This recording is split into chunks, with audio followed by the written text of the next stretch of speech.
نحمده ونصلي على رسوله الكريم اما بعد فاعوذ بالله السميع العليم من الشيطان الرجيم بسم الله الرحمن الرحيم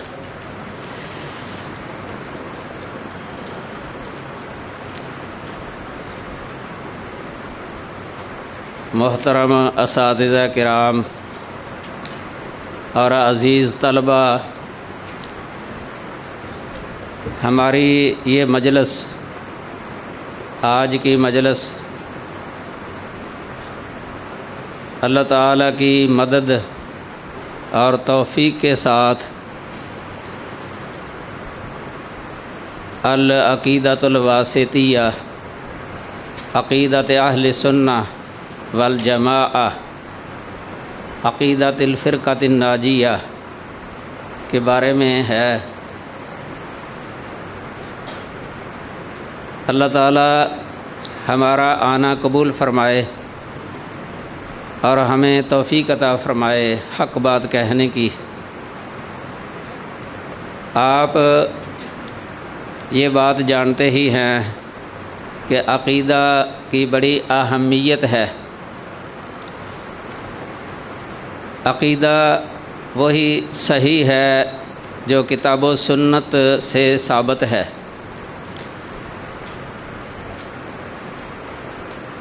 اسے العقیدۃ السلفیہ بھی کہا جاتا ہے، کیونکہ اس کی نسبت سلف کی طرف ہے، مجموعی لحاظ سے کسی ایک شخصیت کی طرف اس کی نسبت نہیں ہے، اور یہ کسی ایک شخصیت کا عقیدہ نہیں ہے، بلکہ یہ مجموعی لحاظ سے صحابہ کرام رضی اللہ عنہم اور تابعین اعظام اور تبع تابعین اور ان کے پیروکار ائمہ محدثین کا عقیدہ ہے۔ اور نبی صلی اللہ علیہ وسلم نے جس جماعت کے بارے میں فرمایا تھا، لا تزال طائفۃ من امتی ظاہرین علی الحق، یہ اس طائفہ منصورہ کا عقیدہ ہے۔ اسے اہل سنہ والجماعہ بھی کہا جاتا ہے، اور یہ اہل بدعہ کے مقابلہ میں ہے، کیونکہ سنت کے اطلاقات میں سے ایک اطلاق یہ بھی ہے کہ یہ بدعت کے مقابل استعمال ہوتا ہے۔ لفظ سنت اور بدعت یہ عام لفظ بولا جاتا ہے۔ سنت اور بدعت، سنت وہ ہوتی ہے جو رسول اللہ صلی اللہ علیہ وسلم سے ثابت ہو، یعنی اس کی کوئی بنیاد ہو، اس کا کوئی اصل ہو کتاب و سنت کے اندر، وہ سنت ہے۔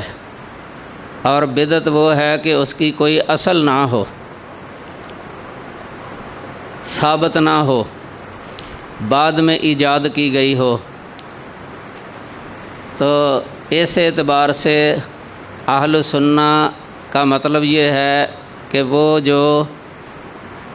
سنت والے ہیں، یعنی بدعت کے خلاف، بدعت کی مخالفت کرنے والے، ان کے مقابلے میں اہل البدع کا لفظ ہے، اہل البدع۔ اور آپ جانتے ہیں کہ بدعات بہت زیادہ ہیں، بدعات دنیا کے اندر بہت زیادہ ہیں، اور اس امت کے اندر عقدی بدعات پہلے وجود میں آئی تھیں، عقدی بدعات، عملی بدعات بعد میں آئی ہیں، یعنی ان کی تاریخ بعد میں ہے۔ عقدی یعنی اعتقادی بدعات، اس کی تاریخ، ان کی تاریخ وہ پہلے ہے۔ صحابہ کے دور میں ہی بدعت الخروج، بدعت الرفض اور بدعت القدر یہ ظاہر ہو چکی تھی، اور بدعۃ القدر کے مقابلہ میں بدعۃ الجبر تابعین کے دور میں یہ بدعۃ التجہم، بدعۃ الاعتزال، بدعۃ الارجاء، اور یہ کافی بدعات تھیں جن کی بنا بعض عقائد، بدعی عقائد پر تھی۔ چنانچہ اس کتاب کے اندر آگے ہم پڑھیں گے یہ 10 فرقے ہیں اہل بدع کے، اور 5 اصول یعنی 5 مسئلے جن کی وجہ سے افراط و تفریط ہے اہل بدع کے اندر، اور اہل سنہ کی وسطیت ہے 2 گروہوں کے درمیان، دو گروہوں کے درمیان۔ یہ بعد میں ہم پڑھیں گے انشاءاللہ اسی عقیدے کے اندر۔ یہ عقیدہ بہت جامع ہے، اس میں بہت سارے عقائد جو ہے نا ذکر ہیں جو اہل سنہ کے ہیں، اور یہ عقیدہ ایک معروف ہے خاص طور پہ کتاب و سنت والوں کے درمیان، اور عام پڑھایا جاتا ہے مدارس کے اندر، اور اس کی بہت ساری شروحات ہیں۔ یہ سب سے اچھی شرح فضیلت الشیخ محمد صالح العثیمین رحمہ اللہ کی ہے، شرح العقیدۃ الواسطیہ کے ساتھ ہی مشہور ہے۔ پہلے عام طور پہ ایک ہی شرح ہوتی تھی اس کی، مولانا محمد خلیل حراس رحمہ اللہ کی، وہی مدارس کے اندر عام پڑھائی جاتی ہے آج تک۔ تو اس دور کے اندر اس کی شروحات بہت زیادہ ہیں، بہت زیادہ، گنی نہیں جا سکتی۔ تو جو طالب علم یہ عقیدہ پڑھ لیتا ہے اچھی طرح، یا اس کو ضبط کر لیتا ہے نا، تو عقیدے کے اندر رسوخ ہو جاتا ہے، اور بعد میں کوئی بھی اس کی شرح پڑھ لے نا تو علی وجہ البصیرہ عقیدے کی سمجھ لگ جاتی ہے۔ اور اس عقیدے کے بارے میں شیخ الاسلام ابن تیمیہ رحمہ اللہ کے دور میں بہت ہی یعنی ان کی مخالفتیں شروع ہو گئی تھیں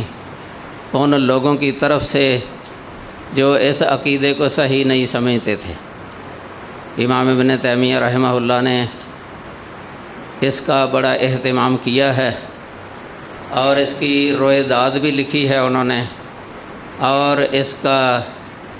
جو اس کی سبب تصنیف بھی لکھی ہے کہ یہ کیوں لکھا ہے۔ چنانچہ انہوں نے یہ بات ذکر کی ہے کہ میرے پاس واسط شہر سے شافعیوں سے ایک شیخ قاضی رضی الدین صاحب آئے تھے، واسطی۔ یہ واسط شہر ہے بصرہ اور کوفہ کے درمیان، وہاں سے آئے تھے، اور انہوں نے شیخ الاسلام ابن تیمیہ سے عرض کی تھی کہ آپ مجھے کوئی عقیدہ لکھ دیں، کیونکہ ہمارے علاقے کے لوگ جو ہے نا وہاں جہالت ہے، صحیح جو عقیدہ ہے کتاب و سنت والا وہ نہیں جانتے،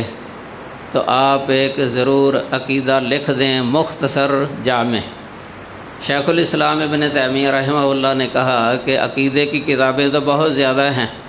آپ کوئی پڑھ سکتے ہیں کسی عالم کی کتاب۔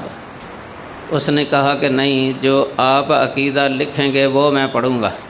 آپ میرے اور میرے گھر والوں کے لیے عقیدہ لکھ دیں۔ شیخ الاسلام ابن تیمیہ رحمہ اللہ فرماتے ہیں کہ میں نے عصر کی نماز کے بعد شروع کیا، ایک ہی مجلس کے اندر جو ہے نا مغرب سے پہلے یہ عقیدہ لکھ دیا تھا، زبانی لکھا تھا انہوں نے،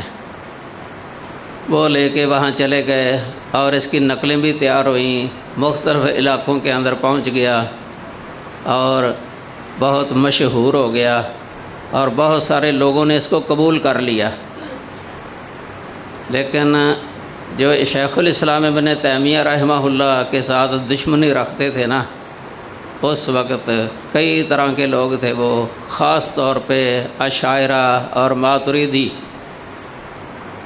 تو انہوں نے اس عقیدے کو پسند نہیں کیا۔ تقریباً اس عقیدے کے لکھنے کے کوئی 7-8 سال بعد یہ مصر کے حاکم سلطان کے پاس کوئی شکایات پہنچی ہیں ان کی طرف سے۔ امام ابن تیمیہ کو بلایا گیا، مجلسیں قائم کی گئیں، 3 مجلسیں قائم کی گئی تھیں، اس میں مناظرہ ہوا 3 مجلسوں کے اندر۔ یہ مناظرہ جو ہے نا، یہ المناظرۃ الواسطیہ کے ساتھ مشہور ہے۔ یہ المناظرۃ الواسطیہ، شیخ الاسلام نے اس کی رویداد جو ہے نا وہ ساری لکھی ہے بعد میں۔ یہ مناظرہ ہونے کے بھی کئی سال بعد انہوں نے لکھا ہے، اور یہ سارا مجموع فتاویٰ کی 3ری جلد کے اندر موجود ہے۔ یہ مناظرہ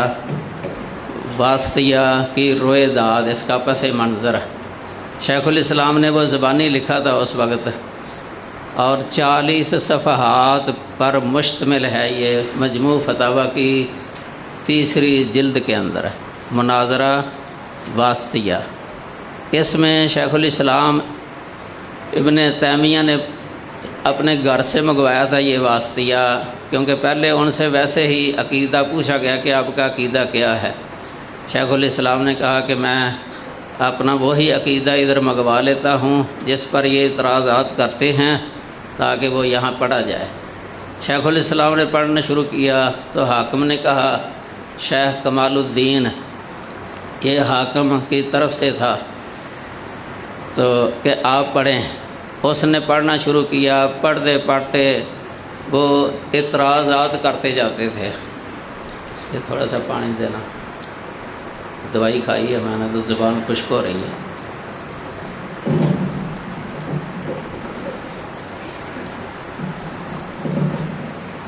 بہت خشک دوائی ہے شوگر کی، الحمدللہ۔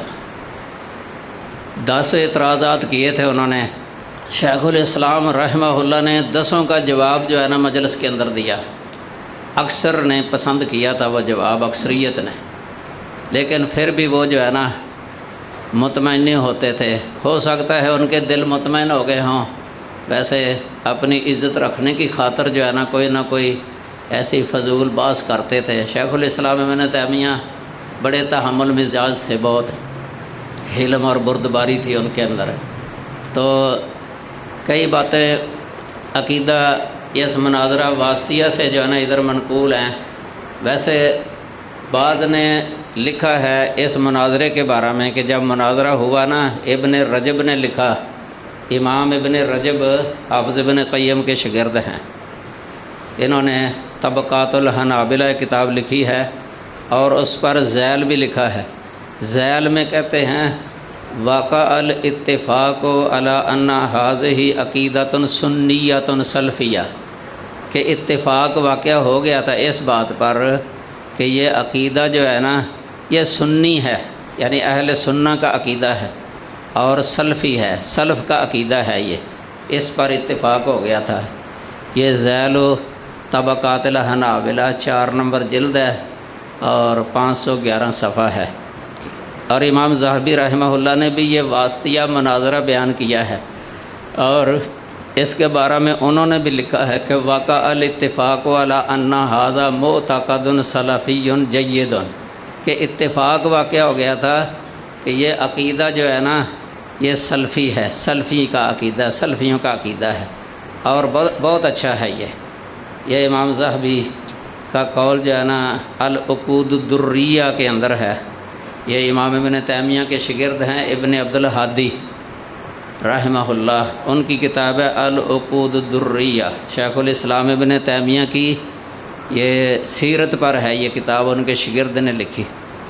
اور یہ شیخ الاسلام ابن تیمیہ کے شاگرد، ان کی عمر جو ہے نا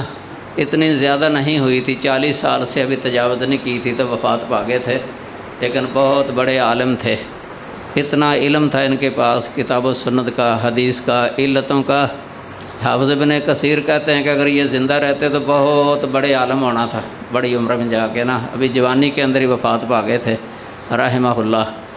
ان کی کتاب ہے الصارم المنکی فی الرد علی السبکی، بہت علمی کتاب ہے سبکی کے رد میں۔ تو امام ابن تیمیہ رحمہ اللہ نے اس مناظرے کے اس عقیدہ واسطیہ کے بارے میں لکھا ہے۔ بہرحال تو یہ کئی قول ادھر جو ہے نا ان کے اس کتاب سے جو ہے نا وہ لکھے ہیں، جو وہ اعتراضات کرتے تھے ان کے بھی جو ہے نا یہ جوابات کچھ ذکر کیے، اور مجموع فتاویٰ کے اندر ابھی میں نے بتایا ہے کہ وہ ساری رویداد پس منظر اس کا موجود ہے۔ اور ایک کتاب ہے غایۃ الامانی فی الرد علی النبہانی، علامہ شکری آلوسی رحمہ اللہ کی۔ یہ ویسے حنفی ہیں فروع میں، لیکن عقیدتاً سلفی تھے، اور انہوں نے شیخ الاسلام ابن تیمیہ کا بہت دفاع کیا ہے، اور یہ سلفی تھے خود بھی عقیدے کے اندر۔ یہ نبہانی کی کتاب تھی شواہد الحق، یہ ابن تیمیہ کے خلاف لکھی بہت موٹی کتاب ہے۔ اس کا رد ہے یہ غایۃ الامانی فی الرد علی النبہانی، یوسف بن اسماعیل ہے نبہانی، یہ بہت دشمن تھے ابن تیمیہ کے۔ تو بہرحال اس کی یہ 705 ہجری کے اندر شیخ الاسلام ابن تیمیہ کا یہ جو مناظرہ ہے نا واسطیہ 705 ہجری میں ہوا ہے، اور اس سے 7-8 سال پہلے العقیدۃ الواسطیہ لکھا جا چکا تھا، یعنی عقیدہ واسطیہ لکھنے کے 7-8 سال بعد یہ مناظرہ واقع ہوا ہے شیخ الاسلام ابن تیمیہ کا۔ اور یہ جو ہے نا 697 یا 98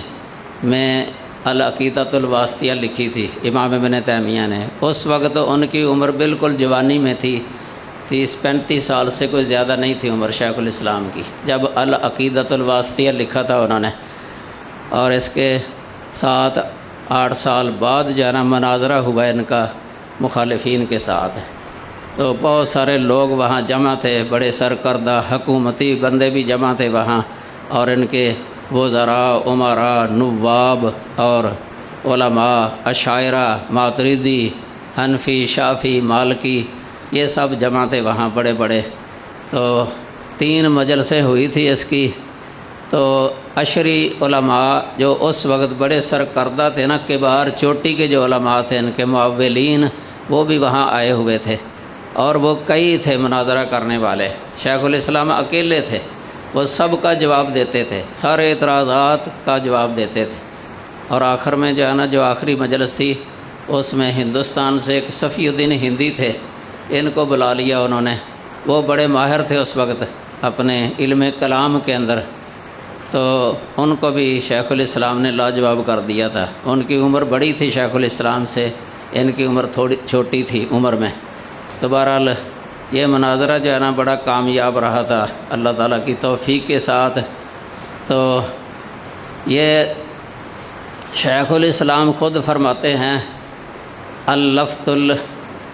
شیخ الاسلام فرماتے ہیں کتبت لہ عقیدۃ بعد العصر، عصر کے بعد میں نے یہ عقیدہ لکھ دیا۔ ایک ہی مجلس کے اندر لکھا ہے، یہ ہے تو چھوٹا ہے نا، لیکن اس کے ساتھ انہوں نے یہ بھی کہا ہے اس رویداد کے اندر کہ حمویہ جو ہے نا وہ بھی میں نے ایک ہی مجلس کے اندر لکھا ہے۔ آپ دیکھتے ہیں الفتویٰ الحمویہ الکبریٰ جو ہے نا یہ بہت بڑی کتاب ہے، یہ موٹی لکھائی کے اندر نا اتنی موٹی کتاب بنتی ہے، مجموع فتاویٰ کے اندر موجود ہے یہ۔ اور بریک لکھائی میں جو ہے نا یہ بھی چھپی ہوئی ہے، پہلے بالکل بریک لکھائی میں ہوتی تھی، جامعہ اسلامیہ کے اندر پڑھائی جاتی تھی، کلیات الدعوہ و اصول الدین کے اندر، یہ میں نے پڑھی ہے وہاں سب کا نا، تدمریہ بھی پڑھی ہے وہاں الحمدللہ۔ یہ دونوں کتابیں کلیات الدعوہ و اصول الدین کے اندر نصاب کے اندر شامل ہوتی تھی۔ تو یہ حمویہ بڑی کتاب ہے، وہ بھی ایک ہی مجلس کے اندر انہوں نے لکھی۔ اس کا اور اس کا فرق یہ ہے کہ عقیدہ واسطیہ مختصر ہے، اس میں صرف عقیدہ لکھا ہے، اور یہ حمویہ جو ہے نا اس کے اندر علماء کے اقوال بھی لکھے ہیں، ہر طبقے کے علماء کے اقوال بھی لکھے ہیں، وہ جو جن کا عقیدہ صحیح تھا، یعنی تعویل نہ کرنا۔ تو بہت سارے قول اکٹھے کیے انہوں نے، شافعی، مالکی، حنبلی اور حنفیوں کے بھی، اور متقدمین کے یعنی، اور ہر طبقے کے علماء کے اقوال وہ جمع کر دیے شیخ الاسلام نے، اور کوئی اعتراضات کے جوابات بھی ہیں وہاں۔ تدمریہ کے اندر بھی ایسے ہی ہے، وہاں بڑے جانا اشکالات کا حل ہے، قاعدے کلیے ہیں اسماء و صفات کے بارے میں، بہت اچھی کتاب ہے وہ بھی۔ تو یہ شیخ الاسلام رحمہ اللہ نے فرمایا ہے۔ تو آگے انہوں نے جو ہے نا یہ بھی کہا ہے کہ جب میں نے یہ عقیدہ لکھا تھا نا واسطی کے لیے، رضی الدین واسطی کے لیے، تو یہ بہت زیادہ پھیل گیا تھا اسی وقت ہی، عراق کے اندر، مصر کے اندر اور دوسرے شہروں کے اندر۔ تو آگے انہوں نے یہ بھی لکھا ہوا ہے کہ میں نے اس کے اندر یا تو قرآن کی آیت لکھی ہے، یا حدیث نبوی لکھی ہے اس کے اندر، یا پھر اجماع لکھا ہے، یعنی وہ مسئلہ جو اجماع سے ثابت ہے، عقیدہ اجماع سے۔ تو سلفی نص یعنی کسی کا جو ہے نا سلف کے اقوال کے مطابق ہی لکھا ہے یہ۔ اور یہ لکھتے ہیں کہ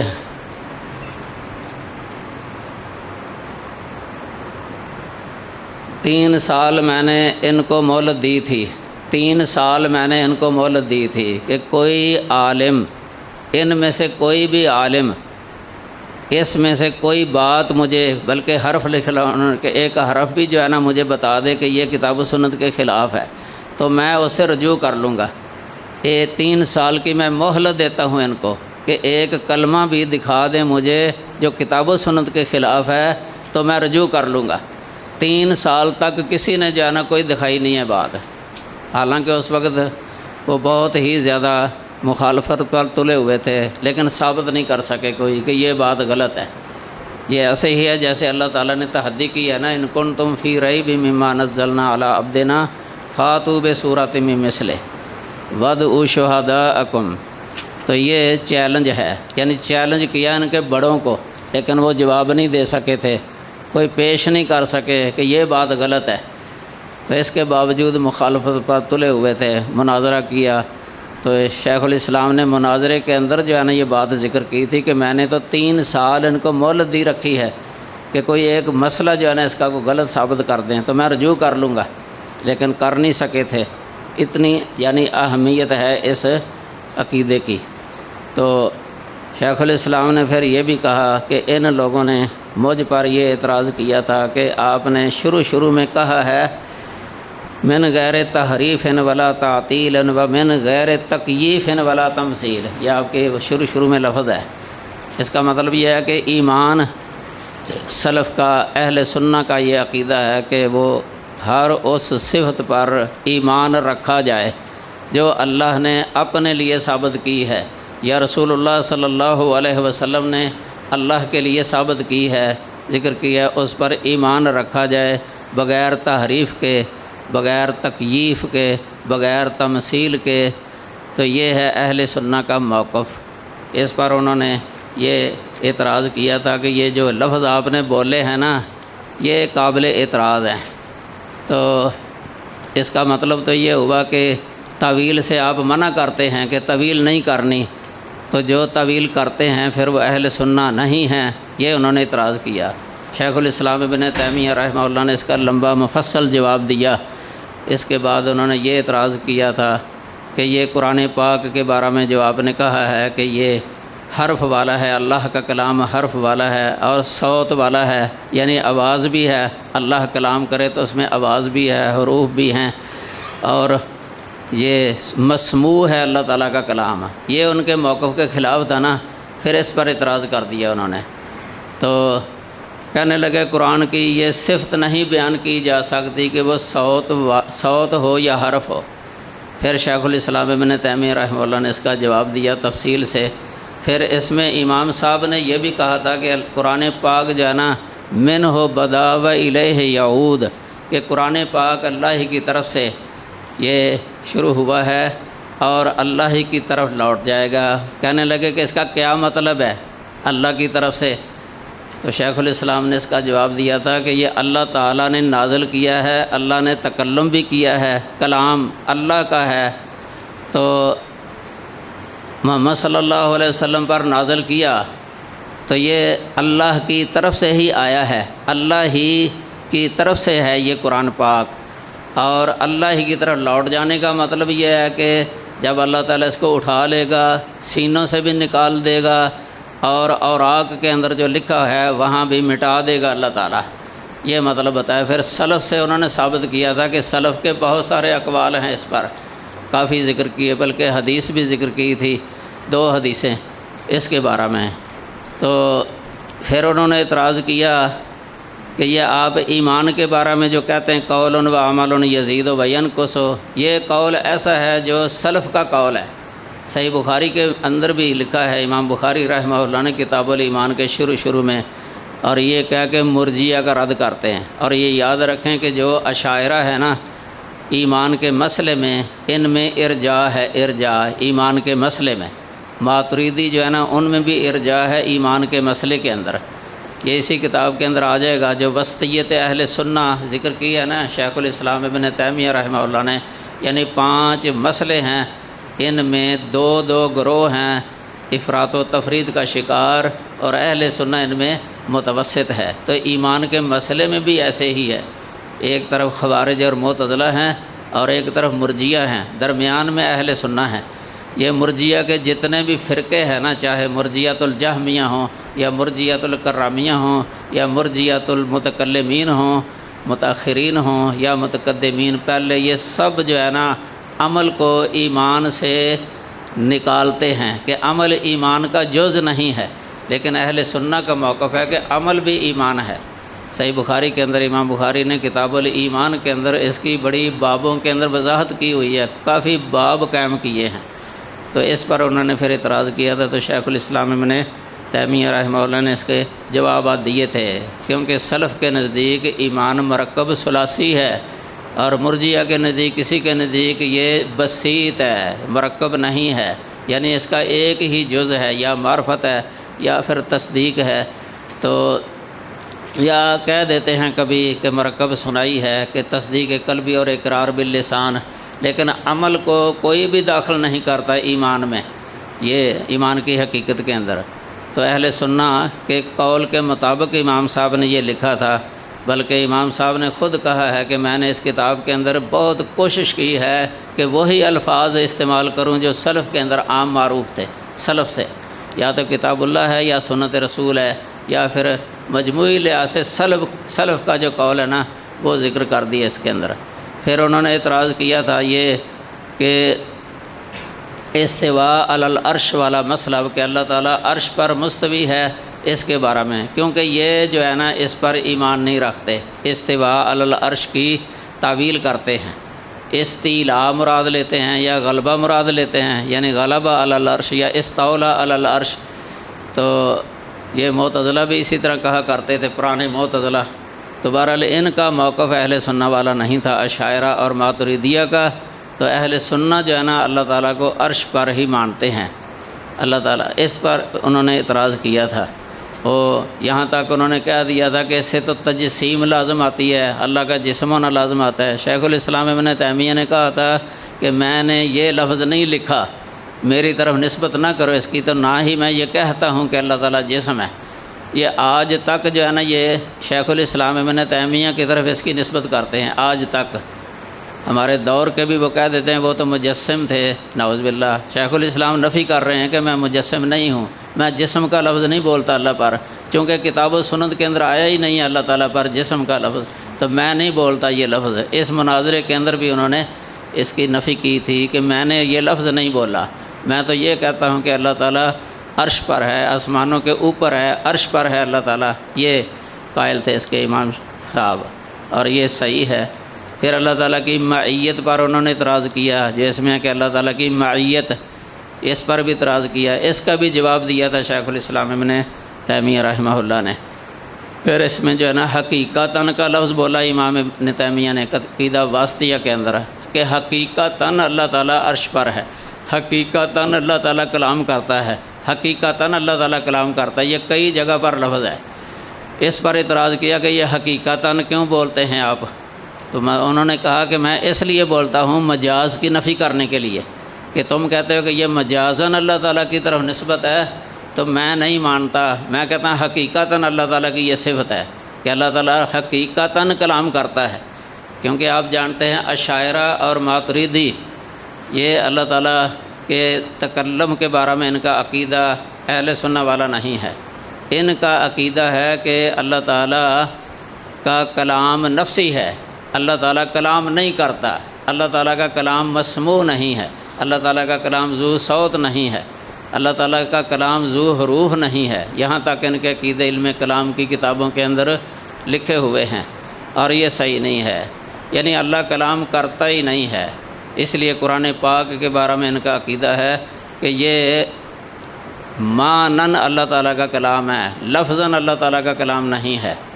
لیکن اہل سنہ لفظاً و معنن اللہ تعالیٰ کا کلام سمجھتے ہیں، اور حقیقتاً اللہ تعالیٰ نے کلام کیا، جبرائیل نے سنا اللہ تعالیٰ سے اور نبی صلی اللہ علیہ وسلم کو سنایا، یہ اصل ہے، اس لیے حقیقتاً لفظ بولتے ہیں شیخ الاسلام۔ یہ صرف مختصر میں بیان کر رہا ہوں، باقی تفصیلات بعد میں انشاءاللہ ہوں گی۔ پھر اللہ تعالیٰ کی صفت علو کے بارے میں شیخ الاسلام ابن تیمیہ نے کوئی دلیلیں دی تھی اس مناظرے میں، ان میں ابو داؤد ترمذی وغیرہ میں حدیث آتی ہے، حدیث اوعال کہتے ہیں اس کو، اللہ تعالیٰ کا یعنی فرشتوں نے جو عرش کو اٹھایا ہوا ہے اور اوپر اللہ تعالیٰ ہے عرش کے اوپر، اور نیچے فرشتے ہیں، فرشتے اللہ تعالیٰ سے ڈرتے ہیں، یخافون من فوقہم، کہ اللہ تعالیٰ اوپر ہے نیچے فرشتے ہیں، تو فرشتے اللہ تعالیٰ سے ڈرتے ہیں، اپنے رب سے ڈرتے ہیں فرشتے، یہ فوقیت بھی اللہ تعالیٰ کی صفت ہے، فوقیت۔ تو اس پر انہوں نے کہا کہ یہ تو حدیث جو ہے نا ضعیف ہے، اس میں عبداللہ بن عمرو راوی ہے، عمرہ انہوں نے احنف سے سنا نہیں ہے، اس پر امام بخاری رحمہ اللہ کا قول پیش کر دیا تھا کہ انہوں نے کہا ہے کہ سنا نہیں ہے۔ شیخ الاسلام نے مجلس کے اندر اس کا یہ جواب دیا تھا کہ امام ابن خزیمہ نے کتاب التوحید کے اندر یہی روایت ذکر کی ہے، وہاں انہوں نے اس کے مقدمے کے اندر شروع میں فرمایا کہ میں نے اس میں وہ حدیثیں ذکر کی ہیں جن میں بعض راویوں سے سنا ہے، متصل سندوں والی میں نے حدیثیں جو ہے نا وہ ذکر کی ہیں۔ تو انہوں نے کہا کہ امام ابن خزیمہ جو ہے نا وہ مثبت ہیں، امام بخاری نافی ہیں، اگر اس طرح کا کوئی اختلاف ہو جائے تو مثبت نافی سے مقدم ہوتا ہے۔ پھر ایک اور سند کی طرف بھی اشارہ کیا تھا شیخ الاسلام نے مناظرے کے اندر، پھر وہ خاموش ہو گئے تھے۔ شیخ الاسلام فرماتے ہیں کہ بعض لوگوں نے اکثر نے بلکہ میری تعریف شروع کر دی، وہاں میرے بارے میں کوئی اچھے کلمے کہنے شروع کر دیے، لیکن میں وہ ذکر نہیں کروں گا، یہ اس مناظرے کی روایات کے اندر انہوں نے لکھا ہوا ہے۔ تو اس طرح جو ہے نا وہ خاموش ہو گئے تھے، اور انہوں نے یہ بھی لکھا ہے کہ مناظر کو تو اس کا پتہ نہیں تھا، لیکن اس کو کسی نے لقمہ دیا تھا، کہتے ہیں کہ بعد میں مجھے کسی حنفی عالم نے بتایا تھا، حنفی عالم نے، کہ یہ لقمہ دیا تھا، اس لیے اس نے جو ہے نا یہ اعتراض کر دیا تھا، ورنہ وہ نہیں جانتا تھا اس حدیث کے بارے میں، یہ بھی شیخ الاسلام نے ذکر کیا ہے۔ تو بہرحال یہ جو ہے نا روایات ہے، باقی مختصر ہے، یہ بالکل مختصر۔ تو عقیدہ واسطیہ کا جو مضامین ہے نا، یعنی جو مضامین ہیں، یہ بنیادی جو بڑے مسئلے ہیں نا، تو تقریباً یہ 10-12 بن جاتے ہیں، 12 جن کے بارے میں اس میں جو بحث چلتی تھی بڑی۔ تو شیخ الاسلام ابن تیمیہ یہ فہرست نکال لیں آپ، اس سے آپ کو پھر ذہن کے اندر ایک خاکہ جو ہے نا بیٹھ جائے گا اس کتاب کا خاکہ۔ تو سب سے پہلے جو ہے نا یہ اسماء و صفات کی جو نصوص ہیں نا، ان کے بارے میں کیا واجب ہے، الواجب فی نصوص الاسماء والصفات، اس میں کیا واجب ہے؟ ان میں واجب یہی ہے کہ ان پر ایمان لایا جائے، جو شے بھی اللہ تعالیٰ نے، جو صفت بھی اللہ تعالیٰ نے اپنے لیے ثابت کیا اس پر ایمان رکھا جائے، اور اس کی تعویل نہ کی جائے، نہ تشبیہ دی جائے، اور نہ ہی تعطیل کی جائے، نہ تحریف کی جائے۔ تو یہ واجب ہے ہر مسلمان پر کہ اسی طرح اس کو تسلیم کر لے، اللہ کی شان کے لائق جس طرح اللہ تعالیٰ کی صفات ہے نا، اس طرح ان کو تسلیم کر لے، یہ ہے واجب۔ تو اسی طرح یہ اسماء اللہ اور صفات اللہ اس کے بارے میں جو نصوص ہیں نا، یہ معنی کے اعتبار سے محکم ہیں، معنی کے اعتبار سے محکم ہیں، لیکن کیفیت کے اعتبار سے متشابہ ہیں، یعنی ان کی کیفیت ہمیں معلوم نہیں ہے، اس اعتبار سے یہ متشابہ ہیں، لیکن معنی معلوم ہونے کے اعتبار سے یہ محکم ہیں۔ اور یہ بات امام مالک رحمہ اللہ نے فرمائی تھی نا، جس وقت کسی شخص نے مجلس کے اندر ان سے سوال کیا تھا کہ اے امام صاحب، یہ اللہ تعالیٰ نے جو استواء علی العرش والا مسئلہ ذکر کیا ہے قرآن پاک کے اندر، یہ تو ٹھیک ہے، الاستواء معلوم کہ استواء معلوم ہے، اس کا مطلب اس کا معنی معلوم ہے، یہ ہمیں یقین ہے کہ اللہ تعالیٰ عرش پر مستوی ہے۔ آگے سوال کر دیا کیف الاستواء، استواء کی کیفیت کیا ہے؟ امام مالک رحمہ اللہ بڑے غضبناک ہو گئے تھے یہ سوال سن کے، کچھ دیر جو ہے نا سر نیچے کیے رکھے، جھکائے رکھے، پھر سر اٹھا کے کہنے لگے الاستواء معلوم والکیف غیر معقول۔ بعض اس کو پڑھتے ہیں والکیف مجہول، لیکن لفظ ہے والکیف غیر معقول، یعنی استواء معلوم ہے، اللہ تعالیٰ کا عرش پر مستوی ہونا معلوم ہے، لیکن اس کی کیفیت جو ہے نا وہ غیر معقول ہے، وہ ہماری عقل سے ماوراء ہے، ہماری عقل میں وہ کیفیت نہیں آ سکتی، چونکہ اللہ تعالیٰ نے وہ بیان ہی نہیں کی کیفیت، نہ رسول اللہ صلی اللہ علیہ وسلم نے بیان کی ہے، اس لیے اس کے بارے میں ہم خاموشی اختیار کریں گے، لیکن ایمان رکھیں گے کہ اللہ تعالیٰ عرش پر مستوی ہے، یہ ہمارا ایمان ہے۔ والایمان بہ واجب، اور اس پر ایمان واجب ہے، ایمان رکھنا واجب ہے۔ والسؤال عنہ بدعہ، اور اس کے بارے میں سوال کرنا یہ بدعت ہے۔ یہ تمام صفات کے بارے میں یہ کلیہ ہے، تمام صفات کے بارے میں یہی کلیہ ہے کہ ہم اللہ تعالیٰ کی ہر اس صفت کو تسلیم کریں جو صفت اللہ تعالیٰ نے اپنی بیان کی ہے اپنی کتاب کے اندر یا اپنے رسول صلی اللہ علیہ وسلم کی زبانی، یہ برحق ہے۔ تو یہی مطلب اس کا کہ معنی کے اعتبار سے محکمات ہیں، لیکن یہ لفظ کے اعتبار دوسرا کیفیت اور حقیقت و ماہیت کے اعتبار سے جو ہے نا یہ متشابہ ہیں، یہ ہے۔ لیکن یہ یاد رکھیں یہ متکلمین جو ہے نا اشاعرہ اور ماتریدی جنہوں نے مخالفت کی ہے، اس میں جو اہل تعویل ہیں وہ یہ کتابوں کے اندر عام لکھ دیتے ہیں کہ نصوص صفات جو ہے نا یہ متشابہ ہیں، یعنی صفات کی نصوص یہ متشابہ ہیں۔ حیرت تو اس بات پر ہے کہ ایک طرف یہ کہہ دیتے ہیں کہ یہ متشابہ ہیں، پھر دوسری طرف اس کی تعویل بھی کر جاتے ہیں کہ ان کی تعویل یہ ہے، یہ بھی کہہ دیتے ہیں۔ کئی جو ہے نا وہ ایسے کرتے ہیں کہ سلف کی طرف جو ہے نا وہ تفویض کی نسبت کرتے ہیں، تفویض کی نسبت کہہ دیتے ہیں کہ وہ تفویض، اصل میں چار گروہ اس میں بنتے ہیں نا، ایک ہیں یہ معطلہ، مؤولہ معطلہ، اور ایک مشبہہ ممثلہ، اور ایک ہے مفوضہ، اور ایک ہے مثبتہ متوسطہ، یہ چار۔ ان میں سے معطلہ کا مطلب ہے کہ انہوں نے نفی کر دی اللہ تعالیٰ کی صفات کی، انہوں نے تنزیہ کرتے ہوئے یعنی تنزیہ میں غلو کیا، اللہ کی تنزیہ میں غلو کیا، غلو کرتے کرتے تنزیہ کرتے کرتے صفت کی نفی کر کے صفات کی نفی ہی کر دی انہوں نے، یہ ہیں معتزلہ اور جہمیہ۔ اور دوسری طرف ان کے مد مقابل وہ مشبہہ ہے جو اس بات میں غلو کیا، انہوں نے اس بات میں غلو کیا، ثابت اس طرح کی کہ مخلوق کی صفات کی طرح ہی سمجھ لیں اللہ تعالیٰ کی صفات، تشبیہ دے دی، یہ مشبہہ یہ بھی گمراہ ہو گئے۔ اور مفوضہ کا مطلب یہ ہے کہ انہوں نے یہ کہا کہ ہمیں معنی بھی معلوم نہیں ہے، معنی بھی اللہ کے سپرد ہے، یہ بھی صحیح نہیں ہے،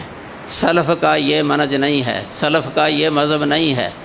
وہ تفویض والا نہیں ہے۔ لیکن یہ بعد والے جو متکلمین ہیں نا اشاعرہ اور ماتریدیہ، یہ عام اپنی کتابوں کے اندر یہ سلف کا یہی عقیدہ لکھ دیتے ہیں کہ وہ تفویض کے قائل تھے، یہ تفویض کے قائل تھے، یہ صحیح نہیں ہے۔ اس کی تردید کی ہے بہت زیادہ امام ابن تیمیہ نے اپنی اکثر کتابوں کے اندر،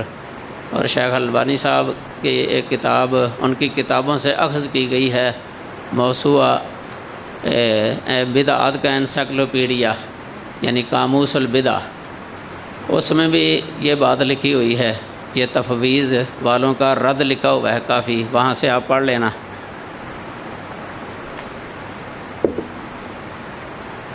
تو یہ مفوض سلف کا جو ہے نا یہ تفویض والا نہیں ہے، باقی سلف کا جو ہے نا یہ مثبت ہے، ان کو کہتے ہیں کہ یہ ثابت کرتے ہیں، یعنی نفی نہیں کرتے نہ تشبیہ دیتے ہیں، یہی متوسط ہے وسطیت و اہل سنہ فی الاسماء والصفات، کہ یہ اللہ تعالیٰ نے جو صفت اپنی جو بھی ثابت کی ہے، اپنی طرف نسبت کی ہے، اس کی کتاب اللہ میں یا اللہ کے رسول نے، اس کو یہ مانتے ہیں، تشبیہ نہیں دیتے کسی مخلوق کی کسی صفت کے ساتھ، یہ کہتے ہیں کما علی کو بے جلال ہی و شان ہی، ہم ایمان رکھتے ہیں اس پر، اور اس کا معنی ہمیں معلوم ہے، لیکن وہ مخلوق کے مشابہ نہیں ہے۔ جس طرح اللہ کا ہاتھ ہے نا، اللہ کا ہاتھ ہے، حقیقتاً ہاتھ ہے اللہ تعالیٰ کا، لیکن کیسے ہے وہ ہمیں نہیں پتہ، مخلوق کے ہاتھ کی طرح نہیں ہے، وہ اللہ کی شان کے لائق ہے ہاتھ، لیکن ادھر ہاتھ کی نفی کر جاتے ہیں کہ ہاتھ ہے ہی نہیں، ہاتھ کی طویل کرتے ہیں قدرت کے ساتھ یا پھر نعمت کے ساتھ، یہ معولین آج تک اسی طرح کرتے ہیں یہ۔ تو دوسرے جو ہے نا وہ کہہ دیتے کہ اللہ کا ہاتھ ہمارے ہاتھ کی طرح ہے، اس طرح کہہ دیتے ہیں، مشبہہ جو ہیں، تو وہ تشبیہ کے ساتھ جو ہے نا وہ ایمان تسلیم کرتے ہیں اللہ تعالیٰ کی صفت تشبیہ دے کر، مخلوق کی صفت کے ساتھ تشبیہ دے کے، تو یہ غلط ہے۔ اور مفوضہ کہتے ہیں ہمیں پتہ ہی نہیں کہ ید کا معنی کیا ہے، کیا معنی ہمیں نہیں پتہ، یہ تفویض ہے۔ تو مثبتہ یعنی اس بات یہ کہتے ہیں کہ اللہ کا ہاتھ ہے، لیکن یہ ہمارے ہاتھ کی طرح نہیں ہے، یا مخلوق میں سے کسی کے ہاتھ کی طرح نہیں ہے، ہم اس پر ایمان رکھتے ہیں۔ یہ شیخ الاسلام نے یہاں سے ہی کلام شروع کیا شروع میں۔ تو یہ پھر آگے ایک یہ صفات کی دو قسمیں جو ہے نا ان کی طرف اشارہ کیا ہے، ایک تو یہ ہے جو ثبوتی صفات کہلاتی ہیں، ثبوتی صفات یعنی جن اللہ تعالیٰ نے اپنے لیے ثابت کیا ہے، یہ ثبوتی صفات ہیں، اور یہ ساری کمالیہ ہی کمالیہ ہیں، اور یہ غیر محصور ہیں، یعنی ان کا حصر نہیں ہے، یہ لا متناہی ہیں اللہ تعالیٰ کی صفات۔ تو یہ بھی قاعدہ ہے کہ اللہ کا ہر اسم مبارک جو ہے نا وہ صفت کو متضمن ہوتا ہے، کلو اسم یتضمن صفتاً من غیر عکسن، یہ قاعدہ ہے کہ ہر اسم جو ہے نا صفت کو متضمن ہوتا ہے، لیکن یہ ضروری نہیں ہے کہ ہر صفت سے اسم ہر صفت جو ہے نا وہ اسم کو بھی متضمن ہو، یہ ضروری نہیں ہے۔ یہ قاعدہ ہے اللہ تعالیٰ کی صفات کے بارے میں۔ مثلاً اللہ تعالیٰ کے اسماء حسنہ جو ہے نا یہ بھی غیر محصور ہیں،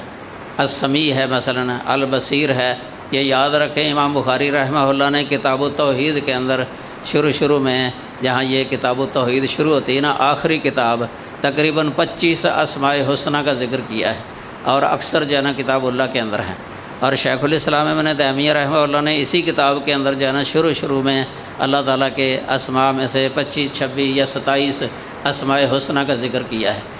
اور آیات ہی لکھ دی ہیں، اپنا لفظ کوئی نہیں لکھا، آیتیں ہی لکھ دی ہیں۔ یہ تقریباً آدھی کتاب تک تو ایسے ہی ہے، یعنی عقیدہ واسطیہ نصف کتاب تک جو ہے نا اسماء اور صفات کا ذکر ہے۔ اس کے بعد کچھ حدیثیں لکھی ہیں جو حدیثوں سے اللہ تعالیٰ کی صفات ثابت ہے نا، وہ قرآن میں نہیں ہیں، وہ ذکر کی ہیں، ان میں صفت نزول ہے، مثلاً صفت فرع، مثلاً یہ تو یہ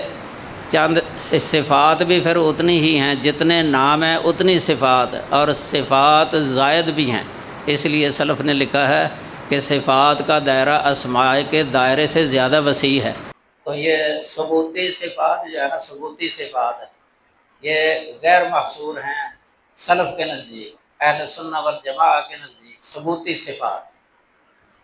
اور دوسری قسم ہے صفات کی جو سلبی کہلاتی ہیں، سلبی صفات یعنی منفی، جن کی نفی کی ہے اللہ تعالیٰ نے اپنے نفس سے، اپنے سے یا اللہ کے رسول صلی اللہ علیہ وسلم نے، یہ تنزیہ ہوتی ہے اللہ تعالیٰ کی، کیونکہ ہر وہ عیب یا نقص والی صفت جو ہوتی ہے نا، اللہ تعالیٰ اس صفت سے منزہ ہے۔ دیکھ لیں آپ آیت الکرسی لکھی ہے نا شروع میں، اللہ لا الہ الا هو الحی القیوم لا تأخذہ سنۃ ولا نوم۔ یہ اس میں اللہ صفت الہیت پر یہ صفت الہیت کو متضمن ہے، اور الحی صفت حیات کو متضمن ہے، القیوم صفت قیومیت کو متضمن ہے۔ آگے لا تأخذہ سنۃ ولا نوم، یہ سلبی صفت ہے، سلبی یعنی نیند کا آنا، اونگ کا آنا، یہ دو صفتیں سلبی یعنی منفی، اللہ تعالیٰ ان سے منزہ ہے، کیونکہ نیند کا آ جانا یہ نقص ہوتا ہے، کیونکہ نیند لی جاتی ہے تھکاوٹ کو دور کرنے کے لیے، تو اللہ تعالیٰ نے فرمایا ہے وَمَا مَسَّنَا مِن لُغُوبٍ قرآن پاک کے اندر کہ ہمیں ذرہ سے بھی تھکاوٹ نہیں مس کرتی۔ آسمان و زمینوں کو اللہ تعالیٰ نے 7 دن کے اندر پیدا کیا، سب کچھ اس کے اندر جو ہے 6 دنوں کے اندر، تو اللہ تعالیٰ نے فرمایا کہ ہمیں ذرہ سے بھی تھکاوٹ نہیں ہوئی۔ یہ نفی کے بعد نکرہ آ جائے نا، پھر اس پر من بھی داخل ہو جائے، عموم جو ہے نا استغراقی عموم ہو جاتا ہے، یعنی ذرہ سی بھی تھکاوٹ، ایک ذرے کے برابر بھی اللہ کو تھکاوٹ نہیں پہنچی، تھکا نہیں۔ اس میں یہودیوں کا بھی رد ہے، کیونکہ یہودی یہ عقیدہ رکھتے ہیں اللہ تعالیٰ کے بارے میں کہ اللہ تعالیٰ نے جمعے والے دن مخلوق کو پیدا کرنے سے اللہ فارغ ہو گیا تھا، پھر اللہ تعالیٰ تھک گیا تھا، نعوذ باللہ من ذالک، ہفتے والے دن اللہ تعالیٰ نے آرام حاصل کرنے کے لیے لیٹ گیا تھا۔ یہ بائبل کے اندر اب بھی لکھا ہوا ہے، فَاسْتَرَاحَ یوم السبت، عربی بائبل کے اندر لفظ ہے کہ ہفتے کے دن راحت حاصل کی تھی اللہ تعالیٰ نے، لیٹ گیا تھا، نعوذ باللہ من ذالک۔ وہ تو ویسے اللہ تعالیٰ کی تنقیص کرتے ہیں، اللہ کی توہین کرتے ہیں، نبیوں کی توہین، بائبل جو ہے نا بھری پڑی ہے اللہ تعالیٰ کی توہین کے ساتھ ہے۔ یہ ایک کتاب ہے تحریف انجیل میں زبان انجیل کتاب ہے، کتنی موٹی، اس میں یہ بائبل نہیں، تحریف انجیل بے زبان انجیل ہے، تو بہت سارے جملے جمع کیے اس کتاب کے اندر جو اللہ تعالیٰ کی تنقیص پر بھی دلالت کرتے ہیں، اور نبیوں کی تنقیص بھی ہے اس کے اندر۔ قرآن پاک نے جتنا تقدس بیان کیا نا انبیاء کا، کسی اور کتاب کے اندر نہیں ہے۔ بہت اچھی کتاب ہے، کامل عظیم۔ تو یہ اللہ سے، اللہ کی کوئی ایسی صفت نہیں ہے جو تنقیص والی ہو، ان سے اللہ پاک ہے۔ اور صفات، اسماء و صفات کے اندر یہ بھی ایک قاعدہ ہے کہ ہر وہ صفت جو اللہ تعالیٰ کے کمال پر دلالت کرتی ہے نا، وہ اپنی ضد کی بے درجہ اقام نفی کرتی ہے۔ مثلا القدیر جو ہے نا، یہ اللہ تعالیٰ کی صفت قدرت پر یہ چیز دلالت کرتی ہے، متضمن ہے اس کو، صفت قدرت کمال والی صفت ہے۔ قادر ہونا یہ کمال ہے، اور ناقادر ہونا، عاجز آ جانا کسی سے، یہ نقص ہے۔ تو قادر ہونا صرف اللہ کے لیے ثابت ہے، تو اس نے اپنی ضد کی یعنی عاجز آنے کی بدرجہ اقام نفی کر دی ہے، اسی سے اس کی نفی نکل آئی ہے۔ اسی طرح مثلا العلیم اللہ تعالیٰ کی صفت ہے، علم اللہ کی صفت ہے، العلیم نام ہے جو صفت علم کو متضمن ہے، تو اس سے جہل کی نفی ہو گئی ہے بدرجہ اقام۔ اس طرح السمیع ہے، یہ صفت سمع کو متضمن ہے، اور اس سے جو ہے نا یہ بہرا ہونے کی، نہ سننے کی نفی ہو گئی ہے بدرجہ اقام۔ اسی طرح البصیر ہے، مثلا صفت بصر کو متضمن ہے، اس سے الاسم ہونے کی یعنی سمم کی بدرجہ اقام نفی ہو گئی ہے، نہ سننا یا بہرا ہونا۔ البصیر سے ہاں اما کی نفی ہو گئی ہے، البصیر سے صفت اما کی یعنی اندھا ہونا یا اعمى ہونے کی نفی ہو گئی ہے بدرجہ اقام، اسی سے یعنی نفی بھی۔ تو یہ ہر وہ اسم یا صفت جو اللہ کے لیے ثابت ہے نا، اس کے ضد کی بدرجہ اقام نفی جو ہے نا، یہ بھی ایک قاعدہ ہے۔ اس لیے کہتے ہیں کہ نفی محض نہیں ہوتی، نفی محض دوسرا ثبوت محض نہیں ہے کہ محض ثابت ہی ہے بس، بلکہ وہ اپنے جو اس کے خلاف ضد ہے نا اس کی نفی کو متضمن ہے لازمی طور پہ۔ اس کے برعکس بھی کہتا ہے، مثلا ہر وہ صفت جو سلبی صفت ہے اس کی نفی کی گئی ہے اللہ تعالیٰ کی ذات سے، وہ اپنی ضد کے کمال کو متضمن ہے۔ یہ مثلا اگر نیند کی نفی ہے نا اللہ تعالیٰ سے، نیند کی نفی، تو یہ اس کی جو ضد ہے نا کہ اللہ تعالیٰ یعنی اللہ تعالیٰ کا نام نہ کرنا یعنی جاگنا ہر وقت، یعنی اسی حالت میں رہنا، کمال یعنی نگرانی کرنا، کمال حفاظت کرنا، کمال دیکھنا، جو حیات کو متضمن ہے۔ مثلا یہ موت کی نفی ہے نا، مثلا اگر کہ کمال حیات کو متضمن ہے، یہ موت کی نفی کمال حیات کو متضمن ہے، کیونکہ الحی جو ہے نا یہ کمال حیات ہے، اور یہ موت کی نفی کو متضمن ہے۔ موت کی نفی ہو تو کمال حیات کو متضمن ہے۔ اس طرح اللہ تعالیٰ کے اسماء و صفات کے اندر یہ قاعدہ کلیہ ہے۔ تو آیت الکرسی اس میں اللہ تعالیٰ کی جو ہے نا بڑی ہی صفات بیان ہوئی ہیں، آگے جو ہے نا آنے والی ہے ابھی۔ تو یہ دو قسمیں ہو گئی ہیں، سلبی صفات اور ثبوتی صفات۔ یہ تو سلف کا منہج میں بتا رہا ہوں کہ ثبوتی صفات جو ہے نا یہ غیر محدود ہیں سلف کے نزدیک، لیکن جہمیہ معتزلہ وغیرہ وہ صفات کی نفی کرتے تھے، ثبوتی صفات کی بھی نفی کرتے تھے، لیکن بعد والے جو یہ متکلمین ہیں اشاعرہ اور ماتریدیہ، یہ 7 صفات کو تسلیم کرتے ہیں، اللہ کے لیے 7 صفات کو تسلیم کرتے ہیں، ان کو صفات سبع کہتے ہیں، اور یہ کہتے ہیں کہ عقل کا تقاضا ہے، یہ ان کو عقلیات کہتے ہیں، یہ عقلیات کہ عقل کا تقاضا ہے کہ ان صفات کو تسلیم کیا جائے، اور باقی دوسری جو صفات ہے نا ان کے جو فعلی صفات ہیں اللہ تعالیٰ کی، اختیاری صفات ہیں اللہ تعالیٰ کی، ان کے بارے میں یہ کہتے ہیں کہ عقل ان کو تسلیم نہیں کرتی، اس لیے ان کی تعویل کرتے ہیں۔ اور یہ 7 صفات ہے نا ان کو کہتے ہیں کہ یہ ذاتی صفات ہے، اور ذاتی صفات کو قبول کرنا عقل کا تقاضا ہے، اس لیے ان کو کہتے ہیں عقلیات، یعنی اس لیے نہیں ہے کہ یہ کتاب و سنت میں آئی ہیں، بلکہ کہتے ہیں کہ عقل جو ہے نا ہماری عقل ان کو تسلیم کرتی ہے، اس لیے وہ قبول کرتے ہیں، اور ان کو بھی اس طرح وہ تسلیم نہیں کرتے جس طرح سلف تسلیم کرتے ہیں۔ ان 7 کے بارے میں، بعض کے بارے میں ان کا عقیدہ دوسرا ہی ہے پھر بھی۔ مثلا ان 7 کے بارے میں جو ہے نا ان میں سے مثلا سمع بصر ہے نا، یہ 7 جو ہے نا وہ حیات، ارادہ، کلام، علم، سمع، بصر اور کلام، یہ 7 صفات ہیں، ان کو کہتے ہیں یہ عقلیات ہیں۔ اور ان میں بھی دیکھ لیں آپ، سمع بصر کی تعبیر کرتے ہیں بسا اوقات علم کے ساتھ، السمیع البصیر کا معنی کر جاتے ہیں علیم، عالم یا علیم، یہ تفسیر جلالین کے اندر بھی تعبیر کیا ہے، محلی نے بھی کیا ہے اور سیوطی نے بھی کی ہے، السمیع البصیر کی العلیم کے ساتھ تعبیر کی ہوئی ہے۔ تو یہ گویا کہ اللہ کی 3 صفتیں ہیں، صفت سمع، صفت بصر اور صفت علم، تو انہوں نے جب تعبیر کی تو وہ ایک بن گئی، تو یہ سلف 3 سمجھتے ہیں، یہ ان کو بھی ایک بنا دیتے ہیں۔ ایک دوسرا کلام ہے، مثلا سلف کے نزدیک تو یہ ہے کہ اللہ تعالیٰ کلام کرتا ہے، ابھی میں نے بتایا تھا اللہ تعالیٰ کا کلام مسموع بھی ہے، سنا جا سکتا ہے، ہمایم وغیرہ جلانے ہی بشانے ہی، شیخ الاسلام ابن تیمیہ رحمہ اللہ نے مجموع فتاوی کے اندر لکھا ہوا ہے، سلف کا ایک مقولہ اس بارے میں،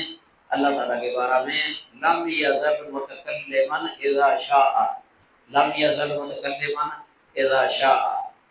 کہ اللہ ہمیشہ سے متکلم ہے جب چاہے، کیونکہ یہ کلام کرنا یہ اللہ تعالیٰ کی فعلی صفت بھی ہے، اس کی مشیت کے تحت ہے کہ جب چاہے، جس سے چاہے، جیسے چاہے کلام کرے، یہ ہے مشیت۔ امام بخاری رحمہ اللہ نے صحیح بخاری کے اندر اس کو ثابت کرنے کے لیے یہ تقریباً 35 باب قائم کیے ہیں کتاب التوحید کے آخر میں، اسی پر صحیح بخاری پوری ہو جاتی ہے۔ 35 باب، یہ مسئلہ آئے گا انشاءاللہ بعد میں، یہ صرف میں مختصر بھی بیان کر رہا ہوں۔ تو یہ ہے سلف، لیکن یہ کلام کے بارے میں کہتے ہیں متکلمین کہ کلام نفسی مراد ہے، نفسی کلام، کہ اللہ کے نفس میں ہے اللہ تعالیٰ کا کلام، تو کلام نہیں کرتا۔ دیکھو یہ کہتے ہیں کہ ہم کلام صفت کو مانتے ہیں، لیکن سلف کی طرح انہوں نے کلام صفت کو نہیں مانا، سلف کی طرح نہیں مانا کہ اس کو نفسی پر معمول کر دیا۔ شیخ الاسلام ابن تیمیہ نے ایک کتاب لکھی ہے، اس کا نام ہے التسعینیہ، التسعینیہ، اس میں 90 وجوہات ذکر کیے انہوں نے کلام نفسی کے بطلان کے لیے۔ 90 وجوہات یہ چھپی ہوئی ہے، 90 وجوہات لکھی ہیں کہ یہ کلام نفسی جو ہے نا، یہ صحیح نہیں ہے کہ اللہ تعالیٰ کے کلام کو نفسی پر محمول کرنا، یہ صحیح نہیں ہے۔ اور شرح عقیدہ طحاویہ کے اندر بھی اس کی بڑی تفصیل کے ساتھ تردید کی گئی ہے، بلکہ بعض تو لکھتے ہیں کہ اس سے تو نعوذ باللہ یہ لازم آتا ہے کہ اللہ تعالیٰ افرس ہے۔ حالانکہ کلام کرنا کمال ہے، کلام نہ کرنا کمال نہیں ہے۔ تو اللہ تعالیٰ کی صفات تو اس کے کمالات پر دلالت کرتی ہیں، جتنی زیادہ کسی کی صفت ہوتی ہے نا، اسی قدر اس کے کمالات جو ہے زیادہ ظاہر ہوتے ہیں۔ تو اللہ تعالیٰ کی صفات سب سے زیادہ ہیں، بلکہ غیر محصور ہیں، تو اللہ اس کے کمالات بھی غیر محصور ہیں، ہم ان کا احاطہ کر نہیں سکتے۔ اللہ تعالیٰ کے کمالات کا ہر صفت کمال پر دلالت کرتی ہے، اس لیے اللہ تعالیٰ کی صفات کو کمالیہ کہتے ہیں کہ اللہ تعالیٰ کی تمام صفات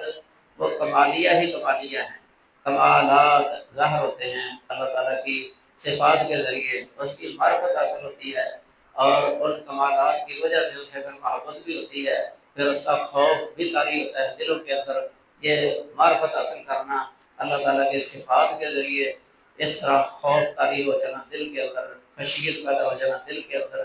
اسی کو یہ خشیت کہا جاتا ہے۔ انما یخشی اللہ من عبادہ العلماء، اس لیے اللہ تعالیٰ نے علماء کو خاص کیا ہے، جو اللہ تعالیٰ کی معرفت حاصل کرتے ہیں اس کے اسماء و صفات کے ذریعے، اس کی قدرت کی نشانیوں کے ذریعے، جو ڈر پیدا ہو جاتا ہے اللہ تعالیٰ کی ہیبت اور جلال اور خوف طاری ہوتا ہے نا، عظمت اور شان جو دل میں ظاہر پیدا ہوتی ہے اللہ کی شان، تو اس کی وجہ سے جو ڈر ہے اس کو خشیت کہا جاتا ہے۔ خوف عام ہے، ہر خشیت خوف ہے، لیکن ہر خوف خشیت نہیں ہے، مخصوص مطلب کی نسبت آئی ہے منطقی طور پہ دونوں کے درمیان۔ العلم قال الله قال رسوله قال الصحابة هم أولو العرفان، ما الدين نصبك للخلاف سفاهة بين الرسول وبين قول فلان.